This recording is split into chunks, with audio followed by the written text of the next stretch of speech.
Yeah. But how, I know. I mean, we have to rewind because, of course, you've said I was at a band. Yes. So we So have then to stop. Again, I suppose it's all like What performative, isn't yes, it? it is. Just tell me as much as you can about the band. I find it really interesting when comedians, a lot of comedians, from my observation, tend to, certainly when I was starting out, and the people that were already on the circuit, to me, that were the adults, because I was in my early 20s, when you were with grown men and women that were middle-aged and, you know, and north of that. Which is mad, isn't it? Very mad, and I don't know how positive that is for a young person, but that's... when did you start? There's Park Band for a second. This is my podcast, DOMMETT. I know, but I just want to take over a second. So, like, how we're old not were on you? ITV now, mate. How old were you when you started? I did one gig when I was 20. Yeah. And that was very close to my 21st birthday, so that then trickled over into the 21s. The 21s. But I was professional very soon. I was in those clubs alone, as a young kid, really, with people who's, you know, they were middle-aged and my friends were, you know, having fun, and I was a professional. Right, It was not a good... My 20s is not... I don't look back at my 20s fondly. Did you feel like you were led down in terms of like certain addictions and things like that as a young person that you wouldn't have been if you weren't in those comedy clubs? Do you know what I mean? Oh, no, I mean, I do want to get back to you, but I'll answer you. I think that Are you talking about drinking? Yeah. So I think the drinking would have happened, possibly even more had I. Well, I don't know. Yeah, so there's a lot to deal with in your 20s, being on TV and suddenly being on the same bills as these people that play arenas and stuff like that, and then that's a lot to deal with as a young person. I wouldn't recommend it. I didn't understand how to cope with that, and I was there way too young. And I should, you know, with yourself and Acaster and to a lesser extent Widdicombe, but people all kind of. You got your chance later on where you had developed a bit as an act and a bit as a person. I was already there, crumbling on television. It was not a nice... I really don't like my... It's a mad thing, isn't it? You were so good so early. You just had that instinct too early. Immediately. And it meant that... Even though we literally started at the same time, like 2007, 2006, you probably started, right? I remember seeing you at Leeds Festival. I can't imagine the state I was in. But man, it's complimentary. You fucking hell, man. You were just so... This is getting really early on. You were so good. You just... The command you had, like the stage... It was like you had... It was like you had all of the attributes. It was like that alchemy that like all of the things that you needed to make gold, you had. It was all of those things. And ultimately now we know that there was something in the process that was missing, that to make it feel like you were having a nice time.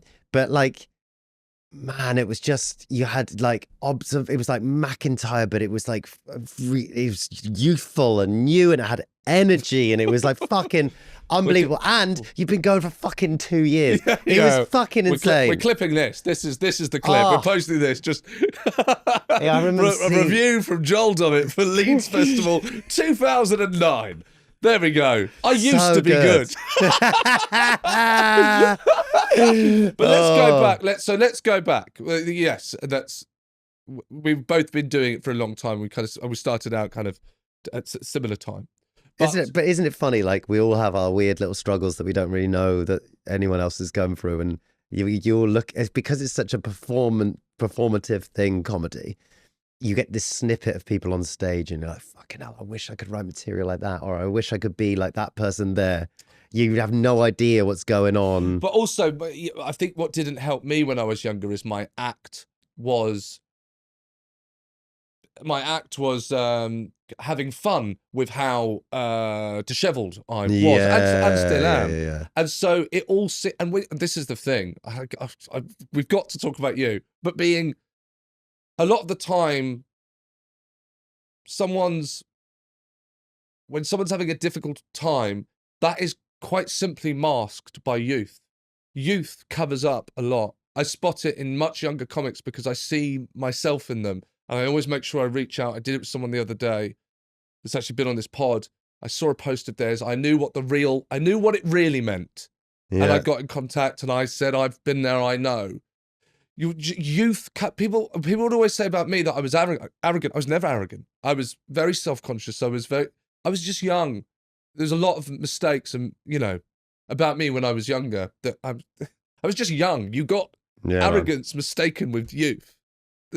Everyone looks arrogant to an old guy. I'm 39. If you see someone young, they just look at them being arrogant and they're just young. That's all it is. Isn't that fucking mad? And I was put through a lot, I think. I remember doing my 4th ever gig with you. 4th gig? Amuse Moose? Yeah. Holy, that was your 4th gig? That was my 4th ever gig. No! Yeah. My 4th ever gig. Oh my God, you were good. You're always really, I've noticed this about you. You're always really mean about yourself, about like your early self in comedy. And I don't agree with it. And I always thought you were good. And yeah, that's my opinion on you. I just thought you were always good. You always got, I mean, not the competition should be a kind of, you know, a certificate of anything, but you were always kind of up there and about, and you always sold your shows and people came along and you made people laugh. I don't know where this thing comes from of, oh, you know, I had to really learn to be funny. I don't. I think we all do. It takes time to be successful. We all do. It's fucking mad. You always had. You wouldn't be here.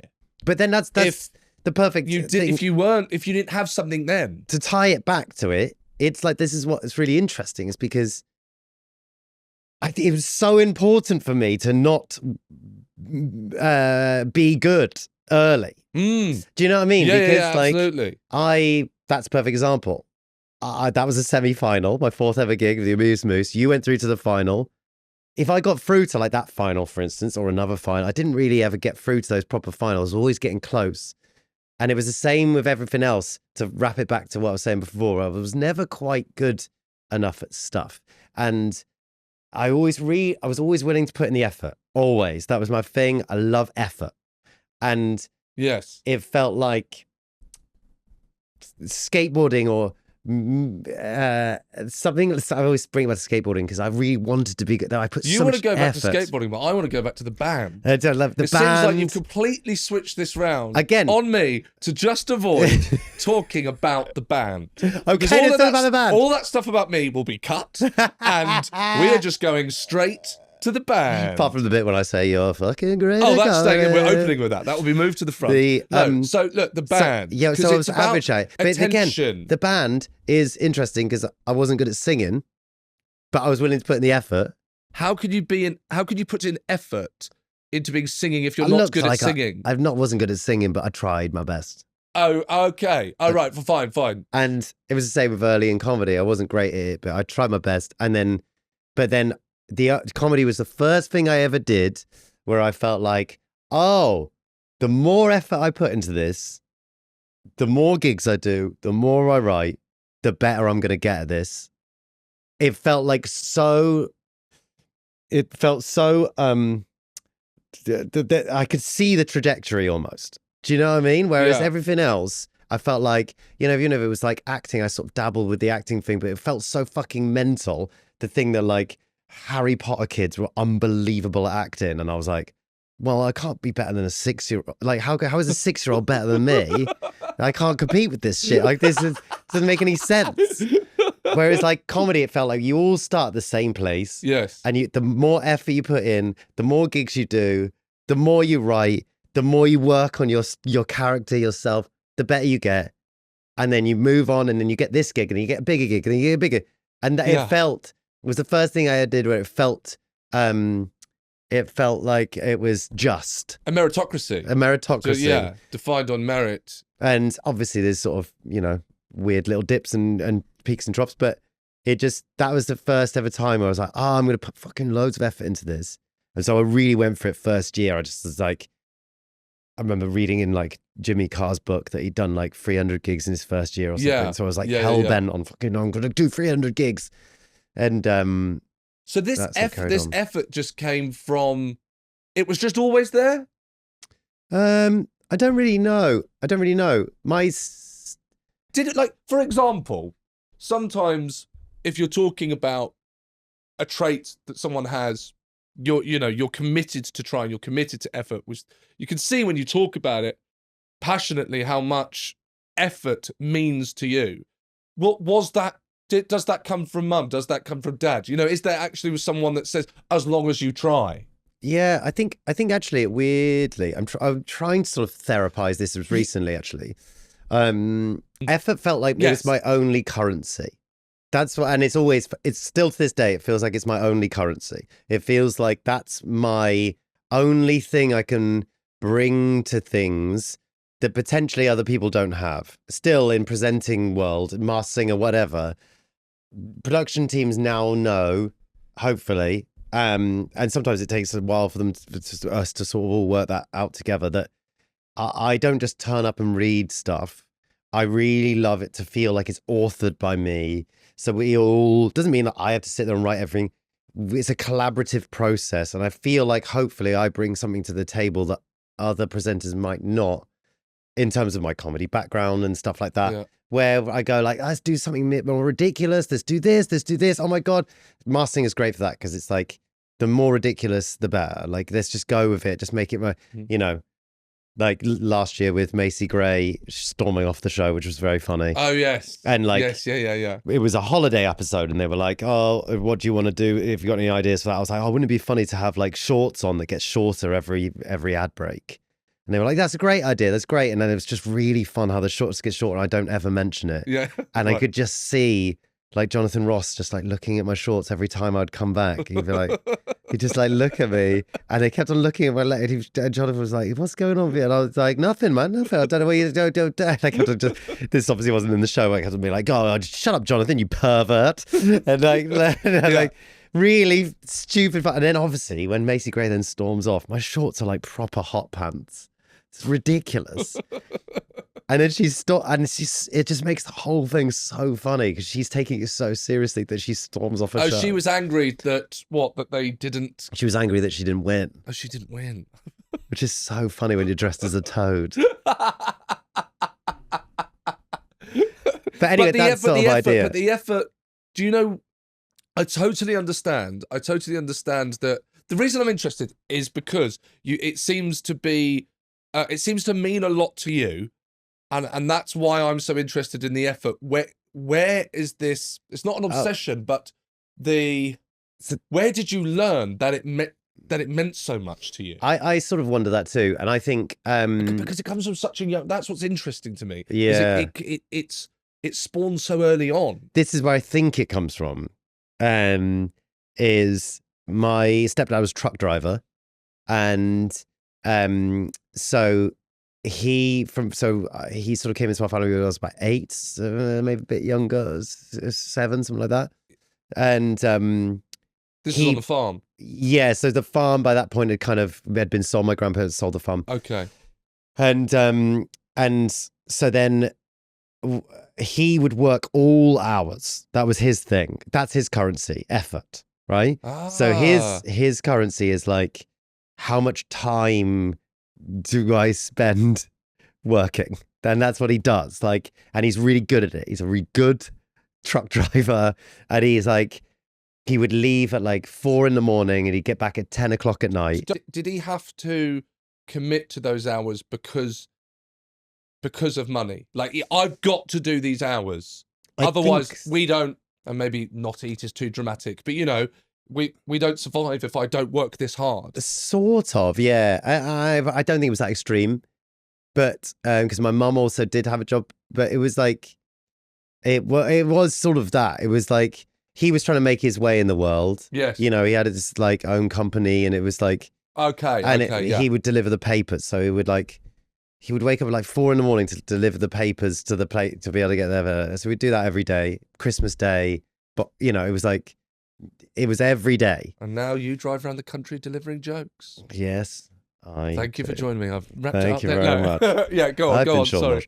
Yeah, so that's where I think my effort comes from, because still to this day he'll still do that. He still has that he loves putting in that time into things in order to make money for my mum. And that's incredible, because you've seen that work there, and you know, and then you've done that. You've put in that commitment, that effort, and we've seen it work with you. It's amazing. Yeah. Hello, if you're enjoying this episode, you are going to love our Patreon. We're giving you early ad-free access to episodes, psychological analysis of all of our Series 1 episodes, and once a month, the Patreons can fire their questions at me, if you want, and I will share the stories of my childhood shenanigans with you. If you so please. If you don't worry about it. That's all the Patreon exclusive stuff, so check it out. Now, right, back to the interview. So go back to drama. You talked about leaving because it wasn't cool. Then we find you're back in theatre studies at school. Do you choose drama?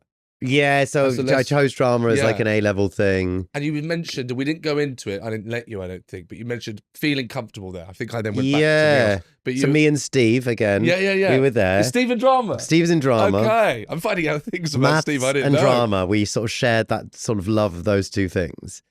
And is there something in maths and comedy, by the way? Is there a relationship between those two things? I always thought that I never, weirdly, people with theatre, you would have thought they would have like a love for English literature or whatever like that. I never got on with that because to me, this is what, again, it's that perfect comedy is that perfect thing for me because it feels like maths for me. I loved maths in school because it was like A plus B equals C. That's what it is. Show your fucking work in. That's what the answer is. Most people use numbers in maths, but yeah. This is absolutely true. That is why I got a C eventually. Go on. But I loved that. I loved that there was an answer. I remember hating English because I was like, oh, what? So I've got to write a story. So that's like, well, what's the story you want me to write? I don't get it. What? So how is that better? How is yours better than my story? I don't get it. This is subjective. Okay, you fucking great. Idiot. So the joke, and the joke has. Fuck you, AQA. Is that too niche? But the joke has, in a way, a joke has a formula, and Definitely. the correct answer is they laughed. That's why I love it. Is that like. It has an answer. It has a fucking formulation where it's like, oh yeah, and I was telling this to me and my wife the other day. We had to do a best man speech, best people speak, whatever. It was joint. It was a joint thing, and for our friends at a wedding, and so. We wrote this speech up, and it was great, and we had some funny some bits where I thought, oh, this is really funny, this is great, and bits I was like, oh, that's not, but it's fine. We did it, and as it happens in comedy, there were so many bits where you're like, oh, that bit I thought was going to go so well, that was my banker, absolutely nothing, and then the bit which I thought was fine, massive laugh, everyone losing their minds. I was like, fuck. And it was like a weird thing where it reminded me what's so good about comedy is that imagine if I could go and do that best man speech again the next day. Yeah. Because that's what makes it so special. Because then I would take that and I'd make the bit that worked better and bigger. And I'd make the bit that was less good better in order to make it funny. It's so brilliant because it's a process. It's like, that's what's so brilliant about it. It's like, it was amazing. It was really the first time where I could like actually explain to my wife why comedy is so great. I was like, this is so great because like, imagine if we could do that again tomorrow and it would be fucking better. But we can't, and you fucked it. And we can't, and you fucked it up for both of us. Okay? How dare you be funnier than me? I shouldn't have given you the funny lines. Fuck you, don't touch me, don't touch me. Get off me. I know I'm funny. I don't need you to tell me. Now, you mentioned, and in fact, you know, partnering with Steve, and you said, or was it Vince with the cable guy, and that, you know, learning all the lines. So where does this? Is Jim Carrey a kind of comedy hero?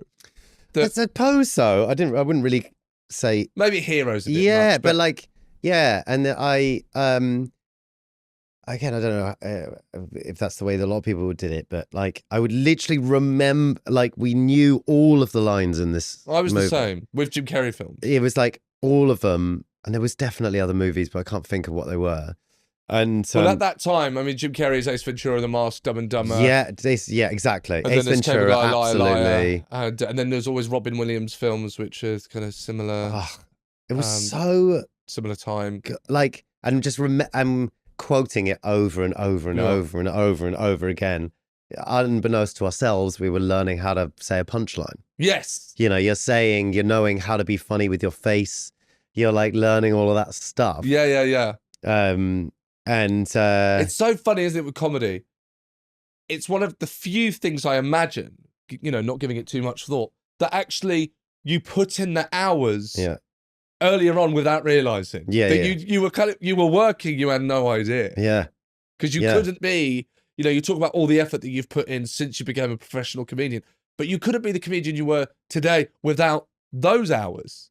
Yeah, and that's what I find. It's fascinating because it brings people in from so many different backgrounds and so many different, like I love the idea that like Josh Widdicombe, when we first started, he was so different from you, right? For instance, right? You would say like you and Josh, you both did really well really early. You had really like distinct like personas.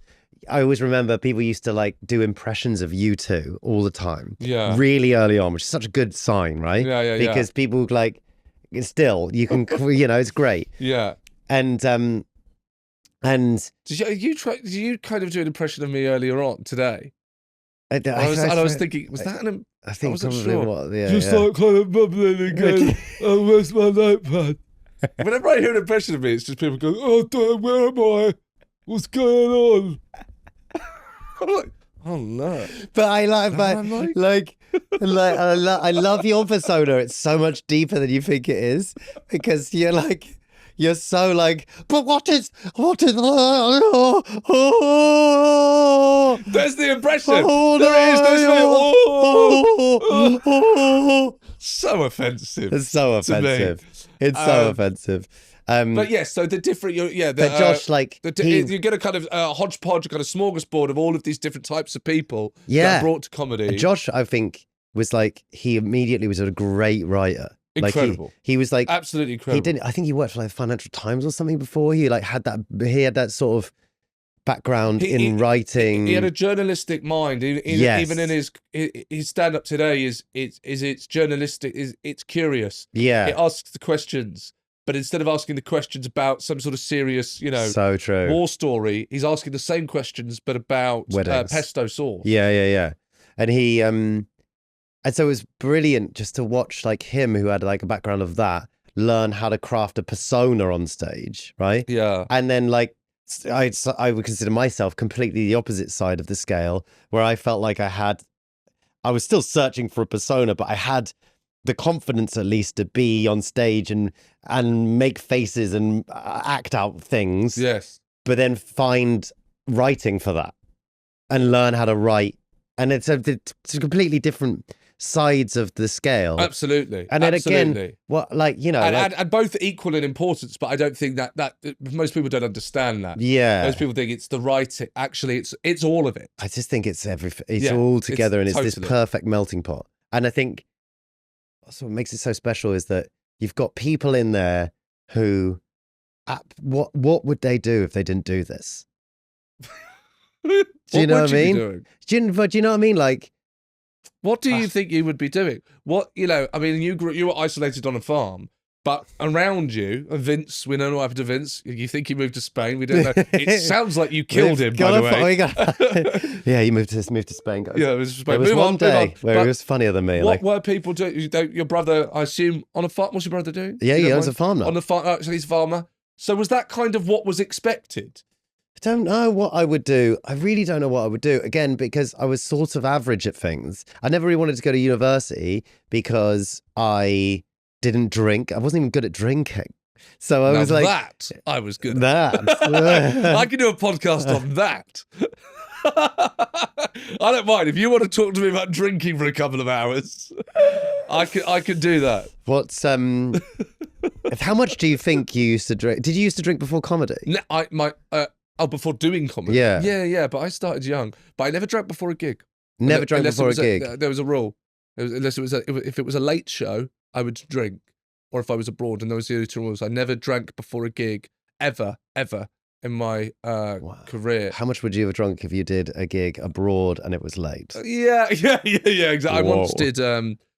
Someone came up to me and said, "We loved you at Late and Live last night," and I didn't remember doing it. I didn't know I'd done it. Fuck. You were amazing. What? I did Late and Live. But isn't that mad? But also, certainly our generation, but the earlier generation too, it's like, that's an attribute to you. Like, Yeah, I so it's think like, I think I would have. Anyway, but yeah, I was a 90s comic. yeah. That's what I always think of myself yeah, as. I was a yeah. 90s comic that was in the wrong decade. Yeah. Anyway, listen, Joel, it's been amazing talking to you, but we didn't really get into the band. Can you just tell me about the band and then I'll let you go? We were called... Because I think we've got enough. I understand enough how this child became the wonderful comedian and talent that I'm set opposite today. So I'm happy I've got enough. Are you happy I've got enough? Finish with the band. We were called Psirus with a silent P. What's Cyrus? Sorry. Yeah, Cyrus? P-S-I-R-U-S. What is it? What? You don't know what Cyrus It doesn't mean anything. Clearly, we didn't know psoriasis was a thing, and I was the lead singer. Yeah.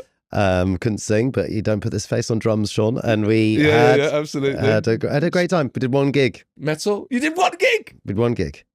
And very much metal. We opened with a Deftones song. We did It was a cover band. We did some covers and some of our own ones. Were you writing the lyrics? I tried, certainly. You know, it's like you tried. It's what you do. It's hard. It's difficult to be in a metal band and trying to be emo when you sort of you essentially sort of all you have to write about is the fact that you have a dairy farm. I want to get off the dairy farm. I wake up so early, man. I put it on the teats. Get away, cock-a-doodle-doo. Cock-a-doodle-doo, fuck you. That's amazing. Listen, John, I normally end by kind of asking for some wise words, I suppose, from whoever I'm talking to, because I wonder sometimes if there's someone listening that kind of I always think if there's someone listening to this or watching this, if someone connects to not you now, but they connect to who you were, the child you, and they go, oh God, I'm like that, because there might be a young listener. Is there anything you can say, this almost advice for them to go and do what they want to do? Because I take it you're living some version of a dream. Oh, 100%, man. It's mad. It's mad. Like, I'm having a great time. I really am. That's so wonderful. I genuinely am. And, you know, and you've got a young family as well. And it's like, just the fact that you can come and do class clown. Come and do class It doesn't clown. get any bigger than that. And that's the dream. That's the dream. And I know, you know, we know so many people who we did the open mic circuit with who stopped doing it and who are not on class clown. They're not on class clown. And it's just amazing. And I feel so lucky that we're still doing it. Fucking 18 years later. Yes. We're still doing it. It's absolutely insane. And I genuinely feel very lucky. The wise words, I suppose. It's an eminent effort. You know, seems to be a huge. That's my thing. I mean, it's amazing. But it's making me think I should see what happens if I try. No, but you've always put in effort. You put in effort, but you I tell everyone I put in effort, whereas you go like, oh, I've just arrived. I haven't even got my jacket on.